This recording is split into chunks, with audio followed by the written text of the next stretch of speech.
Well, what inspires the ideas for my books are basically working with people who need their stories told. I'm approached by people who maybe they're a little bit far along in the process of writing their own stories.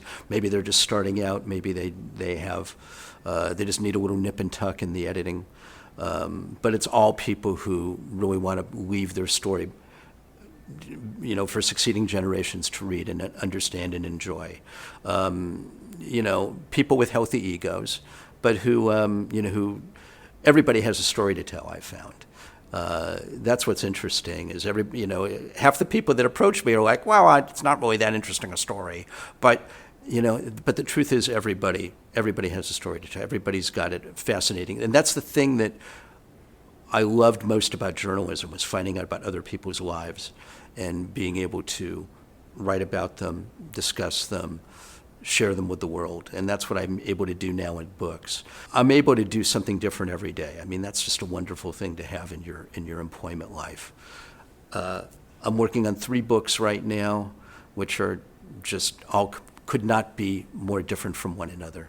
One is I'm working with a retired professor from UC Berkeley, University of California, Berkeley, who's writing a book about safe water systems for developing countries. So I've suddenly become like an engineer and an expert in water purity and how it's best manifested for countries in Africa and Asia. I'm also working with what may be the eldest person in America, currently working on her memoir, a starlet from the 40s and 50s named Janice Page, who was in the movie Please Don't Eat the Daisies with Doris Day. She was on Broadway in The Pajama Game, and she's turning 97 in September of 2019, and still has all her marbles, and it's just wonderful to be able to share stories with her and help put something together that she thought she was going to simply die and it would never have seen the light of day, but I'm able to help somebody's dream come true. The good news is that I'm schizophrenic. I'm able to really compartmentalize. I'll say, okay, Monday and Tuesday I'm working on book A, and then Wednesday on book B, and then Thursday and Friday on book C. And that's all I do. That's what I think about. I'm able to cast aside anything else I'm doing if the would-be authors that I'm working with, subjects I'm working with, want to ask me something. I'll put them off to the next day. I try not to let the outside world intervene. My wife can tell you that too, that I can't be disturbed when I've got, I'm able to laser focus on things in a way that maybe other people can't.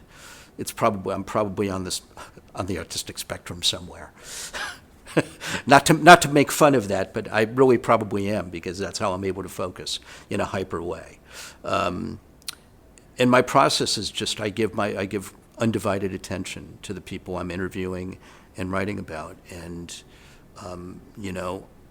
their story is my command, basically. Whatever they want, if they want to tell it, I will do everything in my power to make it as compelling and riveting and intriguing as possible.